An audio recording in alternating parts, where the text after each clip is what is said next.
మార్కెట్లో ఏ కోర్స్ చేసినా రెండేళ్ల ముచ్చటే. కానీ ఏఐ అండ్ డేటా సైన్స్ నేర్చుకుంటే రాబోయే 10 ఏళ్ల వరకు మీ కెరియర్ కి తిరుగుండదు. అది ఒక్క ఇన్నోమాటిక్స్ తోనే సాధ్యం.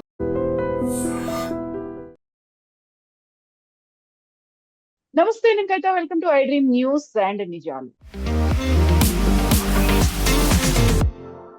రాజేష్ ఎక్స్పోర్ట్స్ 5 ఏళ్లలో 15 లక్షల కోట్ల నకిలీ ఆదాయాన్ని చూపించింది అని సెబీ ఒక నివేదికను రూపొందించింది. అందులో పర్టికులర్ గా ఎల్ఐసి 3,000 కోట్ల రూపాయల పెట్టుబడులు ఎందుకు పెట్టింది, ఎవరి ప్రోత్సాహం, ఎవరి ప్రెషర్స్ తో ఎల్ఐసి అందులో ఇన్వెస్ట్ చేసింది, ఇన్నేళ్ల నుంచి ఇంత ఫ్రాడ్ జరుగుతుంటే ఎందుకని బయటికి రాలేదు, రాజకీయ ఒత్తిళ్లు ఏమైనా ఉన్నాయా, బోల్డని క్వశ్చన్స్ ఉన్నాయి. మనతో పాటుగా ఉన్నారు సీనియర్ జర్నలిస్ట్ సురేష్ కొచ్చతిల్ గారు. సార్ నమస్తే. నమస్కారం సార్, రాజేష్ ఎక్స్పోర్ట్స్ అనేది 5,ఏళ్లలో 15 లక్షల కోట్లు, అందులోనూ ఎల్ఐసి అనేది అక్కడ అంత ఫ్రాడ్ జరుగుతుంది అనుకున్నప్పుడు ఇంతకాలం ఎందుకు బయటికి రాలేదు అనే దాంతో పాటుగా ఈ రాజేష్ మెహతాకి కూడా గుజరాత్ మూలాలు ఉన్నాయి కాబట్టి ఇవన్నీ బీజేపీకి తెలుసు, వెనకాల వాళ్లే ఉన్నారు, ప్రెషర్ చేశారు ఎల్ఐసి అందులో పెట్టుబడులు పెట్టడానికి అని.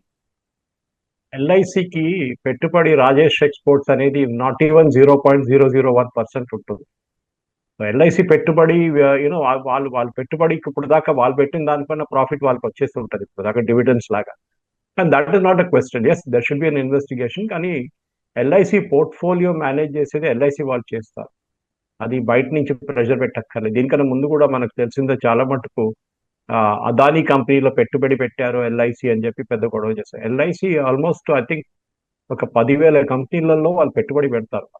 సో వాళ్ళ ప్రాఫిట్స్ అక్కడ లాస్ అవుతుంది, ఇక్కడ ప్రాఫిట్ అవుతుంది, అదంతా జరగవచ్చు. కానీ LIC is not the question here. Question here is Rajesh exports. మనం ఇదే రాజేష్ ఎక్స్పోర్ట్స్ గురించి మాట్లాడుతున్నప్పుడు 15 లక్షల కోట్లు అంటున్నారు. వాళ్ళు అంటున్నారు మా ఇంటర్నేషనల్ సబ్సిడరీ నుంచి మాకు వచ్చే ఆదాయం ఇది, భారతదేశం నుంచి వచ్చిన ఆదాయం కాదంటున్నారు. వాళ్ళు దానికి ఉన్న నంబర్స్ చూపించలేకపోతున్నారని చెప్పి సెబీది ఆరోపణ ఒకటి. Yes, correct. కానీ మనం ఫైనాన్షియల్ ఫ్రాడ్స్ గురించి మాట్లాడుతున్న కవిత గారు, నాకు గుర్తుంది, నేను అప్పుడు ఎకనామిక్ టైమ్స్ లో పనిచేస్తున్న టైంలో హర్షత్ మేహతా స్కామ్ ఒకటి బయటకు వచ్చింది. మనందరూ తెలిసింది, అది మా ఎకనామిక్ టైమ్స్ లో పనిచేస్తున్న ఒక సీనియర్ జర్నలిస్ట్ సుచేత దాస్, ఆమె తీసుకొచ్చిన స్టోరీ అది బయటికి. దాని తర్వాత దాని గురించి చాలా ఇన్వెస్టిగేషన్ ఉంటే హర్షత్ మేహతాని బ్లాక్ లిస్ట్ చేశారు. దాని తర్వాత మీరు చూస్తుంటారు కేతన్ పారేఖ్ లాంటి వాళ్ళు, దాని తర్వాత జరిగిన స్కాండల్స్ లో చాలా మంది ఉన్నారు, వాళ్ళని కూడా బయట పెట్టేశారు. రామలింగరాజు గారి సత్యం మనందరికి గుర్తుంది.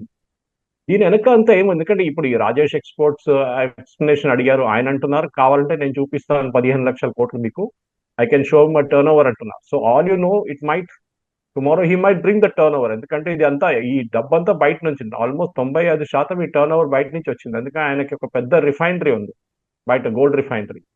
I think it's in Switzerland or somewhere else it is there. So దాని నుంచి వచ్చే ఆదాయం ఇది అని చెప్తున్నారు. సో ఈ రిఫైనరీ నుంచి ఎక్స్ప్లెనేషన్ ఆయన ఇస్తున్నారు, ఎట్లా జరుగుతుంది, ఏం జరుగుతుంది. ఈ గోల్డ్ అండ్ సిల్వర్ లో చాలా మటుకి, నిన్న కూడా నేను అదే అడిగాను, I mean Kerala right now. So ఇక్కడ నేను ఒక అడిగేది ఏంటంటే, ఇక్కడున్న ఎస్పెషలీ మా ఊర్లో ట్రిచ్చూర్లో is the home to all this big gold merchants, including Joy Alukkas, Jos Alukkas, Kalyan jewellers, వీళ్ళందరూ ఇక్కడి నుంచి, ఎక్సెప్ట్ ఫార్ మేబీ వీళ్ళది ఏం చెప్తారు మలబార్ గోల్డ్ ఇట్స్, మిగతా అందరు ఇక్కడి నుంచి అనమాట. గోల్డ్ కొనేటప్పుడు, గోల్డ్ అమ్మేటప్పటికి మీకు ఎంత ప్రాఫిట్ వస్తుంది? Hardly anything. కానీ ప్రాబ్లం ఎక్కడ వస్తుంది అంటే, వీళ్ళ లైఫ్ స్టైల్ చూస్తే మనకు డౌట్ వస్తుంది, ఇది ఎట్లా సంపాదిస్తున్నారు ఇంత డబ్బులు అని చెప్పేసి. ఇది మనకి ఎప్పుడైనా it should raise a red flag. మనం అడగాల్సింది ప్రశ్న అది కాదు, సెబీకి ఇన్ని సంవత్సరాలు ఎందుకు తీసుకున్నారు? మీకు గుర్తుంటుంది, ప్రైస్ వాటర్ హౌస్ కూపర్స్ సత్యం బ్యాలెన్స్ షీట్ సైన్ అప్ చేసినప్పుడు పెద్ద కాంట్రవర్సీ, వాళ్ళని బ్యాన్ చేశారు యాక్చువల్లీ ఆడిటింగ్ నుంచి చాలా సంవత్సరాలు. What were the auditors doing? SEBI వీళ్ళ డైలీ బ్యాలెన్స్ షీట్ చెక్ చేయండి. ఆడిటర్స్ ఉన్నారు, ఆడిటర్స్ ఏం చేస్తున్నారు, బ్యాంకర్స్ ఉన్నారు, బ్యాంకర్స్ ఏం చేస్తున్నారు. మీరు ఇప్పుడు ఎల్ఐసిని తప్పు పడుతున్నారు, ఎల్ఐసి ఏం చూస్తారు, వాళ్ళ బ్యాలెన్స్ షీట్ చూస్తారు, ఓకే ఇది బాగుంది, 2,000 కోట్లు అని చెప్పాను చూడండి, ఎల్ఐసి టోటల్ ఇన్వెస్ట్మెంట్ లో ఎక్కడ డ్రాప్ కూడా కాదు. కానీ that is not the point. Ethics గురించి మాట్లాడుతున్నప్పుడు న్యాచురల్లీ వీళ్ళ బ్యాలెన్స్ షీట్ చెక్ చేస్తారు. బ్యాలెన్స్ షీట్లో ఏముంది, బాగుంది, ఇంత ప్రాఫిట్ ఉంది, ఇంత టర్న్ ఓవర్ ఉంది, అదే చూస్తారు వాళ్ళు. ఆడిటర్స్ సైన్ ఆఫ్ చేశారు, ఆడిటర్స్ సైన్ ఆఫ్ చేశారు, ఇన్కమ్ ట్యాక్స్ పేమెంట్ అయితే ఇన్కమ్ ట్యాక్స్ పేమెంట్ అయింది, ఇదన్నీ చూస్తారు. కానీ జరిగింది అది కాదు. The fact that they was a manipulation of the turn over. ఎందుకు చేస్తారు కవిత గారి? ఇది ప్రైవేట్ లిస్టెడ్ కంపెనీస్ లో మీకు ఇది కనిపించదు. This you will find in mostly public listed company. Private మీకు వాళ్ళ దగ్గర ప్రాబ్లం ఉండదు, ఎందుకంటే వాళ్ళ ఇంటర్నల్ టర్న్ ఓవర్ వాళ్ళది. ఈ షేర్ వాల్యూ పెంచుకోవడానికి అదే రామలింగరాజు గారు కూడా చూశారు. ఆయన బ్యాంక్ ని డిఫ్రాడ్ చేయలేదు. విజయ్ మాల్యా చేసినట్లనో, మెహుల్ చోక్సీ చేసినట్లనో, లేకుంటే మిగతా వాళ్ళు చేసినట్ల, నీరవ్ మోడీ చేసినట్ల he didn't rob any bank. ఆయన ఏం చేశారంటే టీసీఎస్ కానీ ఇన్ఫోసిస్ తోని ఆయన అదే రేంజ్ లో ఉండడానికి టర్న్ ఓవర్ ఇన్ఫ్లేట్ చేశారు. ఇది మనకు అందరు తెలిసిందే స్టోరీ. అది ఏం చేశారు, నెక్స్ట్ ఇయర్ సేల్స్ కూడా ఈ ఇయర్ లో చూపించుకున్నారు. That is one way of looking at. Second is manipulating the sales also. Numbers చూపించి నంబర్స్ ని యాడ్ చేశారు. ఇది ఎవరు చెక్ చేస్తున్నారు? సేల్స్ ఇన్వాయిస్ ఎవరు చెక్ చేస్తున్నారు? రాజేష్ ఎక్స్పోర్ట్స్ కూడా అంతే అడగాలి మన ప్రశ్న. మీరు బయట నుంచి రిఫైనరీ దగ్గర టర్న్ ఓవర్ అమ్మారని చెప్పి కొన్ని భారతదేశం బయట అమ్మేసి ఉంటారు. Yes, where is the vouchers for that? Where is the accountability for that? ఇది మనం చూడాలి. ఎందుకంటే సిస్టమిక్ ఫెయిలియర్ అంటాం మనం. ప్రాసెస్ సెటప్ చేసినప్పుడు auditing is the most important thing. Kavitha garu, who are the auditors for this? నేను మళ్ళీ అదే రిపీట్ చేస్తున్నాను. దీనికి మీరు రిజర్వ్ బ్యాంక్ గవర్నర్నో లేకుంటే ఫైనాన్స్ మినిస్టర్నో వచ్చి తప్పు పట్టలేరు, ఎందుకంటే ఒక సిస్టమ్ ఉంది. ఈవెన్ సెబీ ఉంది. సెబీ ఏం చేస్తున్నారు? సెబీకి ఎవరో విసిల్ బ్లో చేశారండి. సెబీకి ఎవరో చెప్పారు ఇట్లా ఉంది అని చెప్పి. అప్పుడు వారు కంప్లైంట్ వెళ్ళింది అని. అప్పుడే ఈవెన్ హర్షద్ మేహతా కేసు కూడా అంతే జరిగింది. రామలింగర్ రాజు కేసు కూడా అదే జరిగింది. ఈ విసిల్ బ్లోవర్స్ ఉంటారు చూడండి కవిత గారు, they bring in this to the maximum అనమాట. అక్కడే వీళ్ళు చూసుకోవాలి ఎందుకు ఇట్లాంటి ఒక ఫ్రాడ్ జరిగింది. ఎందుకంటే మీ ప్రాసెస్ ఏం చేసింది? వేర్ ద రెడ్ ఫ్లాగ్స్ అంటాం మనం ఎకనామిక్స్ దాంట్లో. Wear the red flags? ఈ రెడ్ ఫ్లాగ్స్ ఎందుకు రేస్ చేయలేదు? రెడ్ ఫ్లాగ్స్ నుంచి వచ్చిన వార్నింగ్స్ ఎందుకు జరగట్లేదు? ఇది మనం అర్థం చేసుకోవాలి. ఇప్పుడు దీంట్లో మీరు ఎల్ఐసి గురించి అంటారు. ఎల్ఐసి కాకుండా చాలా మంది నార్మల్ షేర్ హోల్డర్స్ ఉంటారు. వాళ్ళ సంగతి ఆలోచించండి. వాళ్ళ డబ్బులు ఎక్కడ పోయి ఉంటుంది? LIC can still sustain. ఎల్ఐసికి ఇది ఏం కాదు, నథింగ్, అబ్సల్యూట్లీ. సో మనం అడగాల్సింది అంటే నార్మల్ షేర్ హోల్డర్స్ ట్రస్ట్ ఉంటుంది చూడండి. మొన్న హెచ్డిఎఫ్సి బ్యాంక్ చూసాం మనం. అది దానికన్నా పెద్ద కాంట్రవర్సీ. ఎందుకంటే వాళ్ళ main person himself resign, actually the chairman himself resign from that, or MD resign from the bank. ఎందుకు? ఎథిక్స్ గురించి మాట్లాడారు. తర్వాత మనకు తెలిసింది ఎథిక్స్ ఏంటంటే అక్కడ మహారాష్ట్ర గవర్నమెంట్ ఒక పెట్టుబడి పెట్టారు, డిపాజిట్ చేశారు. ఆ డిపాజిట్ కి నార్మల్ ఇంట్రెస్ట్ కన్నా ఎక్కువ ఇంట్రెస్ట్ ఇచ్చారు. ఎందుకు? అది కమిషన్ దొరకడానికి, that is to get the deposit. ఇది చేశారు వాళ్ళు. దాన్ని మార్కెటింగ్ ఎక్స్పెన్స్ గా చూపించారు, which is wrong totally. So again the question is, ఇంత పెద్ద బ్యాంక్ కూడా ప్రెషర్స్ మీద, అంటే ఈ కాంపిటీషన్ కవిత గారు, ఇది అంతా స్టాక్ మార్కెట్ ఆడే గేమ్. ఇది స్టాక్ మార్కెట్ లో మీరు చూస్తున్నారు, ముందు 15,000 ఉండే నిఫ్టీగా, సారీ సెన్సెక్స్. ఇప్పుడు ఎంత అండి? 90,000 తిరుగుతుంది, మళ్ళీ 70కి వస్తుంది. ఇంత బంగారం లాగా ఇంత ఎట్లా పెరిగారు వీళ్ళు? Who are the peoples behind it? ఇది ఒక కార్టెల్ ఉంటుంది. వీళ్ళు మ్యానిపులేట్ చేస్తారు, నంబర్స్ మ్యానిపులేట్ చేస్తారు. ఎందుకంటే మార్కెట్ చూసేది ఒకటే, మీ టర్న్ ఓవర్ ఎంత, మీ నెట్ ప్రాఫిట్ ఎంత, మీ ఎబిటా ఎంత, ఇదే చూస్తారు వాళ్ళు. కానీ అది కాదు. ఐ థింక్ ఫండమెంటల్స్ కూడా చెక్ చేయాల్సి వస్తుంది. Is turnover only thing? Satyam నుంచి నేర్చుకోవాల్సిన లెసన్ చాలా ఉండే. కానీ మన దగ్గర ఇప్పుడు కూడా స్టాక్ బ్రోకర్స్ కానీ, షేర్ మార్కెట్లు ఆడుతున్న వాళ్ళు కానీ, ఎవరైనా కానీ ఈ ఎథిక్స్ అనేది పక్కన పెట్టేశారు కంప్లీట్ గా. There is no question of ethics anywhere today. That is the biggest problem మన దాంట్లో. క్రెడిబిలిటీ కవిత గారు, రాజేష్ ఎక్స్పోర్ట్, ఎస్, ఆయన్ని క్వశ్చన్ చేయొచ్చు, ఆయన జైల్లో పంపించవచ్చు, అన్ని చేయొచ్చు. తర్వాత ఏం జరుగుతుంది? రామలింగరాజు గారు ఎక్కడ ఉన్నారు ఇప్పుడు చెప్పండి నాకు? Is out on bail and ఆయన కేసు కూడా బహుశా డ్రాప్ అయి ఉంటుంది ఇప్పుడు. కానీ ద ప్రాసెస్, దాని నుంచి లెసన్స్ ఏం నేర్చుకున్నాం మనం? కేతన్ పారేఖ్ కానీ, హర్షద్ మేహతా కానీ ఏం లెసన్స్ నేర్చుకున్నాం? This is the question. ఇది మళ్ళీ తిరిగి అక్కడికే వస్తుంది. అకౌంటబిలిటీ ఎక్కడ ఉంది? Where do the buck stop? చైర్మనా, ఎండియా, బోర్డ్ ఆఫ్ డైరెక్టర్స్? సరే, మీరు బోర్డ్ ఆఫ్ డైరెక్టర్స్ అడగాలి. దీంట్లో బోర్డ్ ఆఫ్ డైరెక్టర్స్ ఉంటారు, దాంట్లో 2-3 ఇండిపెండెంట్ డైరెక్టర్స్ ఉన్నారు. వాళ్ళు నిద్రపోతున్నారా? వాళ్ళు ఏం చెక్ చేస్తున్నారు? డౌట్ రాలేదా మీకు? 95% టర్న్ ఓవర్ బయట నుంచి వచ్చిందంటే automatically the red flag should have been raised.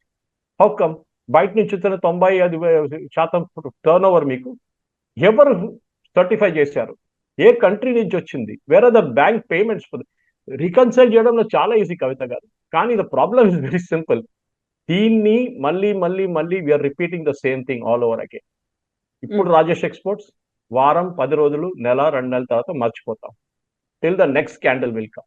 Then మనం మళ్ళీ లేచి కూర్చో, అరే జరిగిందాయా, ఇదట్లా జరిగిందా? ఇది మన దగ్గర ఇక్కడ ఒకటి. You think that this is only in India? కాదు. మీరు లెమన్ బ్యాంక్ విని ఉంటారు, మీరు దాని తర్వాత ఎన్రాన్ కేసు వినుంటారు మీరు. ఎన్నో కేసులు ఉన్నాయి యుఎస్ లో కూడా, ఫ్రాడ్స్, ఫైనాన్షియల్ ఫ్రాడ్. ఎందుకంటే అది గ్రీడ్ అంటది.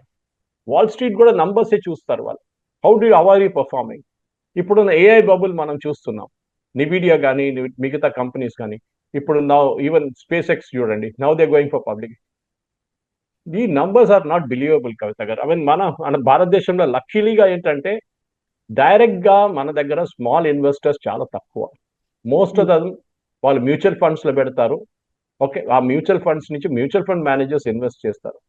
మన దేశంలో ఐ థింక్ చాలా మటుకు మిడిల్ క్లాస్ వాళ్ళు స్టాక్ మార్కెట్ లో ఇన్వెస్ట్ చేయడానికి భయపడతారు. ఎందుకంటే వాళ్ళకి ఆ రీడింగ్ లేదు. వాళ్ళకి they are not experts at reading numbers. EBITDA numbers కానీ, మిగతా టర్న్ ఓవర్ నంబర్స్ కానీ, టాప్ లైన్ ఏంటి, బాటమ్ లైన్ ఏంటి, దే కెనాట్ రీడ్ ఇట్. అక్కడే వస్తుంది. ఎస్, రాజేష్ ఎక్స్పోర్ట్ మనకి ఇంకా తెలియదు, ఎంక్వైరీ స్టిల్ గోయింగ్ ఆన్. బహుశా ఆయన రేపు ఆ టర్న్ ఓవర్ పేపర్స్ అన్ని చూపించిన తర్వాత, బ్యాంక్ స్టేట్మెంట్స్ అంతా ఇచ్చిన తర్వాత, then SEBI may have back track చేయవచ్చు. కానీ ఇప్పుడున్న పరిస్థితిలో yes, the question is there. LIC గురించి I still stand by my statement.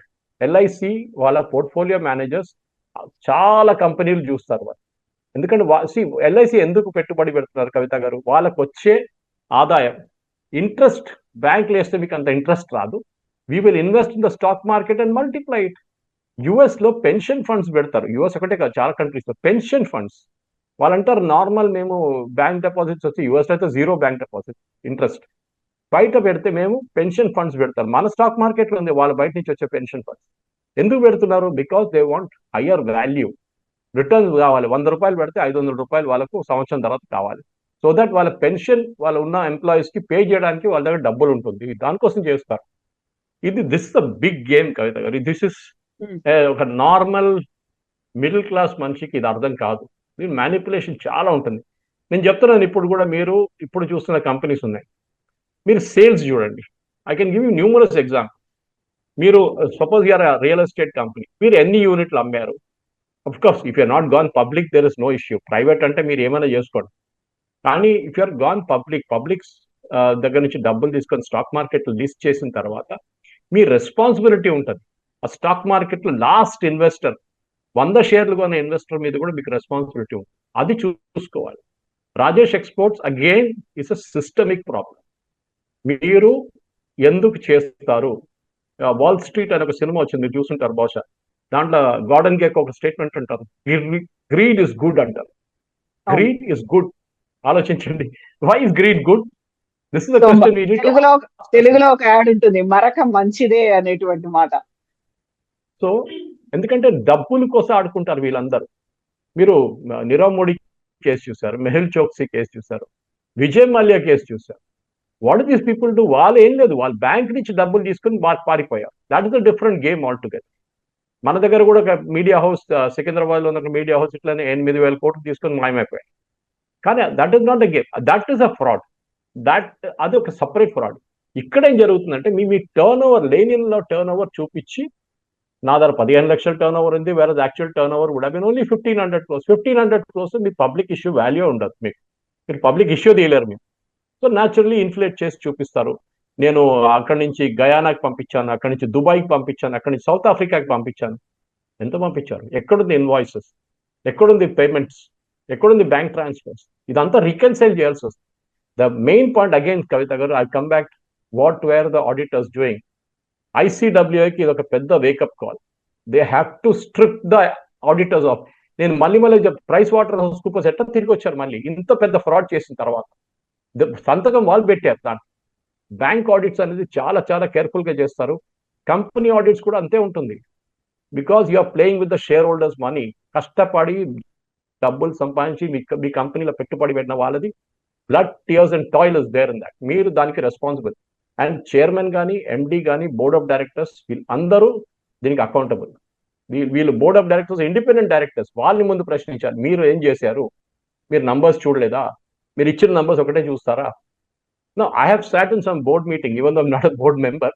కొన్ని బోర్డ్ మీటింగ్స్ లో, నేను పనిచేసిన కంపెనీస్ లో కొన్ని బోర్డ్ మీటింగ్స్ లో నేను వెనక ఒక టీం ఉంటుంది, మేము నోట్స్ తీసుకుంటాము, we'll note down certain points at was spoken. ఎంత డెప్త్ గా అడుగుతారు కవిత గారు. I remember ICICI ex chairman Vaghul గారు ఒక చైర్మన్ గా కంపెనీ ఉన్నప్పుడు నేను చూసాను. He is very particular, very particular. ఆయన అడిగే ప్రతి ప్రశ్నకి లిటరలీ డైరెక్టర్స్ మొత్తం ఇట్లా షివర్ అవుతారు. ఆ భయం ఉండాలి, అది లేదు.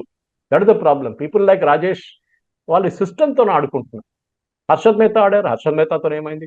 ముందు ధీరుభాయ్ అంబానీ వచ్చినప్పుడు పెద్ద ఒక స్కామ్ ఉండే, అది కూడా స్కామ్ అని లేదు, అది ఈ literally ran the stock market. Scam అని చెప్పలేము, కానీ ఆయన ఆ స్టాక్ మార్కెట్ అప్పుడున్న స్టాక్ మార్కెట్లో అప్పుడు సెబీ ఇంత స్ట్రిక్ట్ గా లేరు. ఈ ర్యాన్ విత్ ఇట్.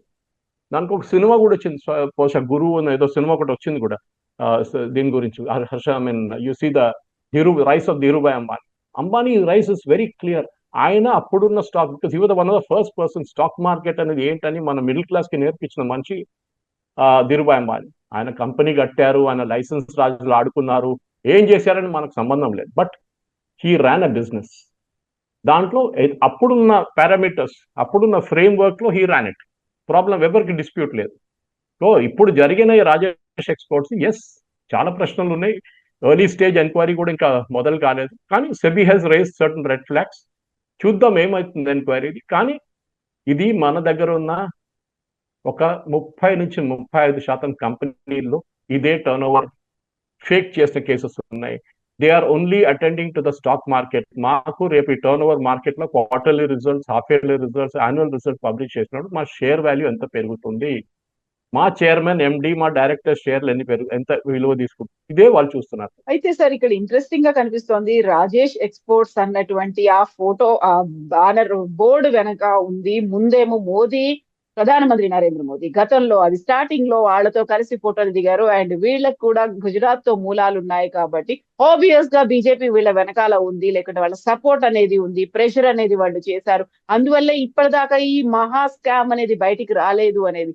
ఇలాంటిది ఏదైనా జరిగింది అంటే ఆబ్వియస్ గా వాళ్ళన్నిటికీ గుజరాత్ తో మూలాలు ఉంటాయి, వాళ్ళందరికీ మళ్ళీ బీజేపీతో ఒక బెదిరింపులో, లేకుంటే వాళ్ళ ఇంపాక్ట్ వీళ్ళ మీద ఉంటుంది అనేది.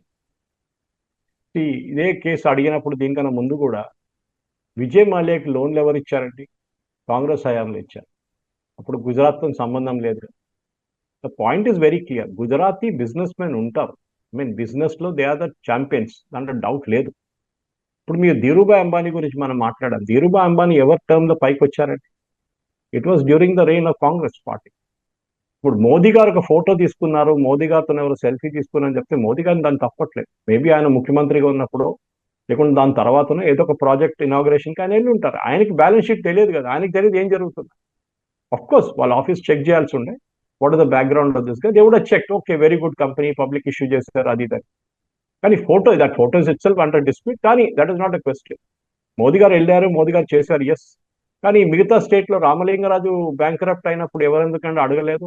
ఇక్కడ ఉన్న కాంగ్రెస్ ముఖ్యమంత్రులు ఉన్నారు కదా ఆ టైంలో.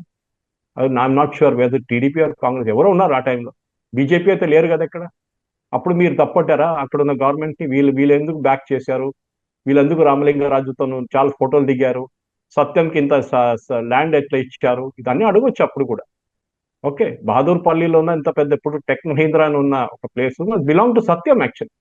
ఎవరు ఇచ్చారు అంత ల్యాండ్ వాళ్ళకి? ఇప్పుడు అక్కడ మహీంద్రా యూనివర్సిటీ ఉంది అక్కడ. So we can ask such questions, there is no problem. కానీ దాన్ని మోదీ గారిని ఇన్వాల్వ్ చేయడము జస్ట్ ఫర్ పొలిటికల్ డిబేట్ అంతే. అట్లా తీస్తే మీకు కాంగ్రెస్ హయాంలో జరిగిన స్కామ్లు ఎన్ని ఉండండి? స్కార్పియన్ నుంచి, కోల్ నుంచి, 2G నుంచి, ఆగస్టా వెస్ట్ ల్యాండ్, కామన్వెల్త్ గేమ్ స్కామ్ల మీద స్కామ్ ఉండే. బట్ దాంట్లో సోనియా గాంధీ తప్పు, లేకుంటే మన్మోహన్ సింగ్ తప్పు అని చెప్పలేదు. Because genuinely the scams there. Ministers నడిపించారు స్కామ్. రాజా నడిపించారు 2G, కల్మాడి నడిపించారు కామన్వెల్త్ గేమ్ స్కామ్. ఇదంతా జరిగింది వాళ్ళ హయాంలో. కానీ ఎస్, ఒక పొలిటీషియన్ గా ఉన్నప్పుడు మనం చాలా కేర్ఫుల్ గా ఉండాల్సింది. మనం ఎవరితో ఫోటో తీసుకుంటామని మనం ఎవరిని ఆపలేము. ఎవరో వచ్చి మనతో ఫోటో తీసుకుంటారు. రేపు రేవంత్ రెడ్డి గారితో తీసిన ఫోటో రేపు ఆ కంపెనీ పోయింది అనుకోండి, వాళ్ళు రేవంత్ రెడ్డి గారిని తప్పు పడతారు? No, you cannot do that. Politics లో యాజ్ ఇన్ లైఫ్ మనతో ఎవరు ఫోటో తీసుకుంటారు, ఎవరు సెల్ఫీ తీసుకుంటారు మనకు తెలియదు. అండ్ రేపు ఆ ఫోటో పెట్టుకొని మన మీద ఆరోపణ చేయడం తప్పు. సరే, మోదీ గారు ఏమైనా స్పెషల్ ఫేవర్స్ చేశారా? అట్లా ఉంటే మనం మీరు చెప్పొచ్చు. You can even go to the court for that. అదేం లేదు. ఆయన బహుశా ఇనాగ్రేషన్ కో, రిబన్ కటింగ్ కో, శంకుస్థాపనకి వెళ్ళి ఉంటారు. ఎస్, దాంట్లో తప్పలేదు కదా. ఇప్పుడు జరిగిన స్కామ్ కూడా మీరు అడగవచ్చు, సెబీ ఏం చేస్తున్నారు? SEBI was suppose to be looking at all this. But SEBI పని ఏమంటారు? ఆడిటర్స్ చూడాలంటారు. ఆడిటర్స్ అంటారు మాకు ఇచ్చిన ఫిగర్స్ మేము చూస్తాం. ఈ ఆడిటింగ్ లో అదొకటి ఉంది. మీరు చూపించిన ఫిగర్స్ మీరు ఆడిట్ చేస్తారు, చూపించలేదు మీరు ఆడిట్ చేయలేరు. సత్యంలో అదే జరిగింది. మీకు నెక్స్ట్ ఇయర్ సేల్ మీ ఇయర్లో ఎట్లా తీసుకుంటారండి? ఇంటర్నేషనల్ పేమెంట్స్ వచ్చిందా మీకు? బయట నుంచి పేమెంట్స్ ఎవరు పంపించారు? మీకు క్లయింట్స్ పేమెంట్ పంపించారా? మీరు దాని ఇన్వాయిసెస్ చెక్ చేశారా? బ్యాంక్ ట్రాన్స్ఫర్స్ చెక్ చేశారా? ఏం చెక్ చేయకుండా మీరు సంతకం పెట్టి ఆడిటెడ్ అని చెప్తే దాని మీద ఒక స్టాంప్ కొట్టేస్తే అయిపోతుంది. ఇది కాదు. Yes, there has to be accountability at every level, and especially ఫైనాన్స్లో. ఎందుకంటే మన నంబర్స్ మీదే మన స్టాక్ మార్కెట్ మొత్తం ఆడుకుంటుంది. భారతదేశంలో బహుశా ఈ స్టాక్ మార్కెట్లో అన్నిటికంటే పెద్ద ఇన్వెస్టర్స్ గుజరాతీసే ఉన్నారు, దాంట్లో డౌట్ లేదు. దాంట్లో యూ గో టు ముంబై, వాళ్ళు దే లిటరల్లీ డామినేట్ ఆ మార్కెట్. బట్ దాంట్లో వాళ్ళు తప్పుపట్టలేం కదా, గుజరాతీలు అందరు ఇట్లా ఉన్నారు కాదు. No way, they are genuine investors, they are genuine shareholders, they are genuine stock market experts. వాళ్ళు ఉన్నారు. వాళ్ళు ఏదో ఒకటో రెండో మూడు అక్కడిక్కడ దొరికితే వాళ్ళ తల మీద వేయడం, I don't think it's right to blame one community for. Exactly. ఇక్కడే ఇంకొక క్వశ్చన్ కూడా వస్తోంది. ఇప్పుడు రాజేష్ ఎక్స్పోర్ట్స్ అంతా కూడా స్విట్జర్లాండ్ బేస్డ్ గా జరిగింది, అక్కడే ఎక్కువ గోల్డ్ రిఫైనరీ అనేది ఉన్నప్పుడు మోదీ కూడా స్విస్ బ్యాంకుల్లో ఉన్నటువంటి బ్లాక్ మనీని మేము తీసుకొస్తాము అని చెప్పారు. కానీ స్విట్జర్లాండ్ లో రాజేష్ ఎక్స్పోర్ట్స్ 15 లక్షల కోట్ల ఒక స్కామ్ అనేది చేస్తే దాన్ని బయటికి తీసుకురాలేదు. అక్కడే ఏదో మతలబ్ ఉంది, సంథింగ్ ఈజ్ ఫిషీ అనేటువంటి మాట. ఫస్ట్ ఆఫ్ ఆల్ మనం బ్లాక్ మనీ అనేది డిఫైన్ చేయాల్సి వస్తుంది. What is black money? Black money is unpaid tax. Okay, మీరు ఒక కంపెనీ టర్న్ ఓవర్ మీద మీరు ట్యాక్స్ కట్టకుండా ఆ డబ్బులు బయట పెట్టుకున్నారు. ఓకే, ఫర్ ఎగ్జాంపుల్ మీరు రాజేష్ ఎక్స్పోర్ట్స్ తీసుకోండి, ఆయనకి 1,00,000 కోట్ల టర్న్ ఓవర్ ఉండే, ఆయన దాని మీద ట్యాక్స్ కట్టారా స్విట్జర్లాండ్ లో? లేదా? అంతే, that's a question. Because he doesn't need to pay tax in India. మన దగ్గర ప్రాబ్లం ఎక్కడ వస్తుందంటే మన దగ్గర డబుల్ టాక్సేషన్ అగ్రిమెంట్స్ లేని కంట్రీస్ లో ట్యాక్స్ కట్టట్లేదు ఎక్కడో ఒక చోట్ల. బ్లాక్ మనీకి బ్లాక్ కలర్ కాదు. అండ్ మోదీ గారు చెప్పిన మాట అప్పుడు మీకు అందరు చాలా పెద్ద స్టోరీ చేశారు, దాన్ని అందరికి 15 లక్షలు వస్తుంది చెప్పలేదు. ఆయన ఏం చెప్పారంటే బయట ఉన్న డబ్బులు రిటర్న్ భారతదేశానికి తీసుకొస్తే ప్రతి భారతీయుడి దగ్గర 15 లక్షల రూపాయలు వాళ్ళ పాకెట్లో పెట్టొచ్చు. అండ్ దాని తర్వాత ఏం జరిగింది? ఇది కేసు వెంటనే సుప్రీంకోర్టు ఒక ఎస్ఐటి సెటప్ చేశారు. ఎస్ఐటి ఇప్పుడు కూడా ఇన్వెస్టిగేట్ చేస్తున్నారు, ఎందుకంటే వాళ్ళు పెద్ద లిస్ట్ ముందు ఇచ్చారు ఆల్ ద స్విస్ బ్యాంక్ వాళ్ళు. కానీ స్విస్ బ్యాంక్స్ చాలా మటుకు కాన్ఫిడెన్షియాలిటీ డిమాండ్ చేస్తారు.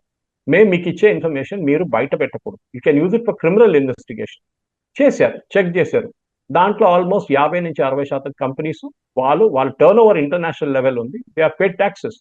ఇప్పుడు మీరు మారిషియస్ రూట్ అనొచ్చు ఇన్వెస్ట్మెంట్ గురించి, that is the big scam. Chidambaram టైంలో మొదలైంది. మారిషియస్ నుంచి ఎవరు ఇన్వెస్ట్ చేస్తున్నట్టు తెలియదు, అక్కడ ఒక పోస్ట్ బాక్స్ ఉంటుంది, ఆ పోస్ట్ బాక్స్ వాళ్ళు మన ఒక కంపెనీలో 5,000 6,000 కోట్లు పెట్టుబడి పెడుతున్నాం. ఎక్కడి నుంచి వస్తుంది ఆ టర్న్ ఓవర్? స్విట్జర్లాండ్ లో ఉంది Swiss bank. Now days actually US government pressure పెట్టిన తర్వాత స్విస్ బ్యాంకింగ్ సిస్టమ్ 10 సంవత్సరాల మటుకు చాలా క్లియర్ అప్ చేసుకున్నారు. ముందున్న స్టేటస్ కాదు ఇప్పుడు స్విస్ బ్యాంక్స్. కొత్త there are many you know tax havens ఉన్నారు. కేమాన్ ఐలాండ్స్ ఉంటుంది, గిబ్రాల్టర్ ఉంటుంది, బహామాస్ ఉంటుంది. ఎక్కడ కూడా పెడతారు వీళ్ళు తీసుకెళ్లి డబ్బులు. Even for that matter even Dubai also. So ఎక్కడ మీరు మీద డబ్బులు సోర్స్ అడగకుండా మీరు బ్యాంక్లో పెట్టుకుంటే అది బ్లాక్ మనీ. మీరు ట్యాక్స్ కట్టారా లేదా? ఇప్పుడు మనకి ఇంకొక దేశంతో డబుల్ టాక్సేషన్ అవాయిడెన్స్ సిస్టమ్ సంతకం పెడితే మన కంపెనీ అక్కడ ట్యాక్స్ కడితే then they need not pay tax in India. అప్పుడు వాళ్ళు పెట్టిన డబ్బులు స్విస్ బ్యాంక్ లో కానీ ఏ బ్యాంక్ లో కానీ ఇట్స్ ద లీగల్ మనీ. ఎందుకంటే ఇప్పుడు ఇంటర్నేషనల్ పేమెంట్స్ ఉంటుంది, మీకు ఇంటర్నేషనల్ లెవెల్లో మీకు వచ్చే టర్న్ ఓవర్కి మీ ఆదాయానికి మీకు పేమెంట్ చేయాల్సి. రాజేష్ ఎక్స్పోర్ట్ తీసుకుందాం, టిపికల్లీ ఆయనకి ఏం జరుగుతుంది? బంగారం కొంటారు, రిఫైనరీకి పంపిస్తారు, రిఫైన్ చేస్తారు, దాని వాల్యూ అడిషన్ చేసి దుబాయ్కో సౌత్ ఆఫ్రికాకో ఎక్కడైనా పంపిస్తారు. ఆ ప్రాఫిట్ ఉంటుంది చూడండి, అక్కడ ట్యాక్స్ కడుతున్నారా లేదా? That is the main question. Tax కడితే then it is not a black money. అన్ని బ్యాంక్ స్విస్ బ్యాంక్ లో ఉన్న డబ్బులు అంతా బ్లాక్ మనీ కాదు. And SIT clearly put it supreme కోర్టులో దట్ అన్ని మా దగ్గర వచ్చిన లిస్ట్ చెక్ చేస్తే చాలా మంది they were able to account for it, saying this is my turn over. ఈ టర్న్ ఓవర్ లో మా పేమెంట్స్ ఇక్కడ నుంచి వచ్చింది, ఆ పేమెంట్ స్విస్ బ్యాంక్ లో ఉంది, ఆ స్విస్ బ్యాంక్ అని మేము ట్యాక్స్ కట్టాము అక్కడ, దాన్ని బట్టి మా ప్రాఫిట్ ఎంత ఉంది దానికి ట్యాక్స్ కట్టేసాం. And this is the proof of tax. ఫైర్ అన్న అది మన దగ్గర ఒక ఫ్యాషన్ అయిపోయింది. స్విస్ బ్యాంక్ లో that is the laughing matter. Swiss bank కాదు, ఇట్ ఇస్ స్విస్ లో అట్లీస్ట్ స్విట్జర్లాండ్ ఒక సిస్టమ్ ఉంది. మీరు కేమెన్ ఐలాండ్స్ కానీ మీరు బహామాస్ కానీ చాలా మటుకు ఇట్లాంటి ఎక్కడ కూడా ఉంటుంది. అట్లాంటి రాజ్యాల్లో చట్టాలు కూడా లేవు and you can invest there.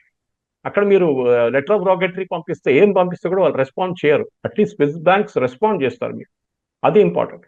Rajesh Export I'm coming back to that again Kavitha గారు, ఇన్వెస్టిగేషన్ జరగాల్సింది. బట్ నేను మళ్ళీ ఏం చెప్తున్నా అంటే ఒక రామలింగరాజు సత్యం మనం చూసాం, అది మళ్ళీ రిపీట్ అయింది, దాని తర్వాత మళ్ళీ రిపీట్ అయింది. బికాస్ గ్రీడ్ టర్న్ ఓవర్ కోసం ఏమైనా చేస్తారు, ఫిగర్స్ ఫేక్ చేస్తారు, ఎందుకంటే మీ షేర్ వాల్యూ పంచాలి మీకు. అదే ఉంది బాటమ్ లైన్. ఇది మీరు ప్రైవేట్ కంపెనీస్ లో లేదా అంటే అన్లిస్టెడ్ కంపెనీస్ లో లేదా అంటే ఉంది. కానీ అన్లిస్టెడ్ కంపెనీస్ లో బికాస్ ఆ షేర్ వాల్యూ పెరగడమో తగ్గడం కాదు, వాళ్ళు టర్న్ ఓవర్ మీద ఆడుకుంటారు. రేపు మాకు ఈ సంవత్సరం మాకు 500, నెక్స్ట్ సంవత్సరం 750, దాని తర్వాత 1000, దాని తర్వాత 1500, దాంతో 2000, అట్లా వెళ్తూ మేము 10,000 కోట్ల టర్న్ ఓవర్ అయిపోయింది మాకంతా. మన దగ్గర హైదరాబాద్ లో కూడా చాలా కంపెనీలు ఉండే, IVRCL కంపెనీ ఉండే, ఎక్కడ పోయింది ఇదంతా? Companies all disappeared. అట్లాంటి మన దగ్గర చాలా మటుకు కంపెనీలు దే హ్యావ్ రియల్ ప్రాబ్లమ్స్ వాళ్ళకి, కానీ మన సిస్టమ్ ఫెయిల్ అవుతుంది. అదే ప్రాబ్లం అనమాట. ఆడిటర్స్ ఫెయిల్ అవుతున్నారు, రెగ్యులేటరీ ఏజెన్సీస్ ఫెయిల్ అవుతున్నారు, of course even organized like Reserve Bank of India fail. కానీ first step should be always the board of directors. వాళ్ళ బోర్డ్ ఆఫ్ డైరెక్టర్స్ క్వాలిటీ మీద ఉంటుంది. ఇప్పుడు మీరు చూడండి, టాటాలో ఇంత పెద్ద గొడవ జరుగుతుంది. ఓకే, బోర్డ్ ఆఫ్ డైరెక్టర్స్ లో చంద్రశేఖర్ గారు ఉన్నారు, నాన్ ఫ్యామిలీ మ్యాన్, టాటా కాదు. బట్ అక్కడ ఉన్న నోయల్ టాటా కానీ మిగతా వాళ్ళకి కొన్ని వెస్టెడ్ ఇంట్రెస్ట్ ఉంది. దట్ మేము కొంతమంది పార్సీస్ నే ఉంచుకుంటాం కొన్ని ట్రస్ట్ లో, దాని మీద ఉన్న డిస్ప్యూట్స్ ఉన్నాయి. మొన్న one of the Tata members, senior వాళ్ళ family members lady was removed from Tata finance because నష్టాలు చాలా ఎక్కువ అయిపోయినాయని చెప్పేసి. ఎక్కడ ప్రాబ్లం వస్తుందంటే if you trying to hide your losses, మీ నష్టాలని మీరు దాచి ఎక్కడ పక్కన పెట్టేస్తే దాన్ని షుగర్ కోట్ చేసి పెయింట్ కొట్టి దాన్ని ఏదో ప్రాఫిట్ గా చూపించి అక్కడ దాట్ ఇస్ టోటలీ అన్యాక్సెప్టబుల్. అది ఎస్ సార్, మీరు వచ్చిన తర్వాత మళ్ళీ మాట్లాడుకుందాం. Thank you so much sir. Thank you very much. Thank you. Bye. Thank you sir.